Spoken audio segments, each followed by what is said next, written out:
ka-isla, papakita ko sa inyo yung aking tinanim na halaman. Kanina nung tinatanim ko, di ko siya na videohan na kasi wala sa isip ko. Yan, yung aking ginawang halaman, yung aking tinanim pala. Yan. Itong aking unang ginawa.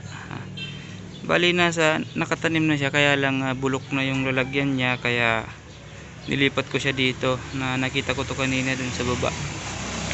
Yan. Ang ganda nito, ang ganda. Itong green nito, actually ano siya, damo talaga siya. Tinry ko lang na ilagay dyan ko nga mabubuhay talaga siya. Maliliit lang naman to, hindi naman to na damo talaga. Yan.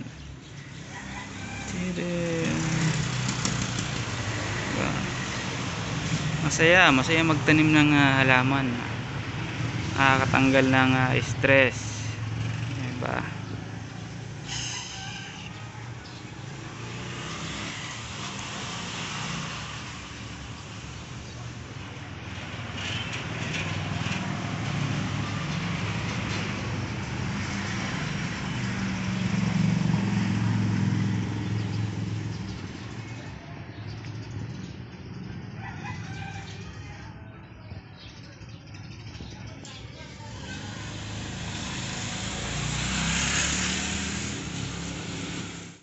Kaisla, medyo maingay, daming dumadaan na sasakyan kasi yung bahay nila misis isa sa tabi ng kalsada siya, hindi makita ng maayos against the light. Papakita ko sa inyo,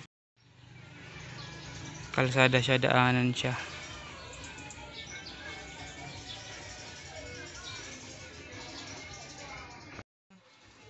Katabi rin namin yung plaza yan o covered court. Ang ganda, di ba?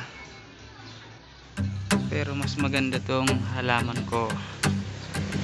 Enjoy talaga ako magtanim ng halaman. Ang saya, nakakatanggal ng stress.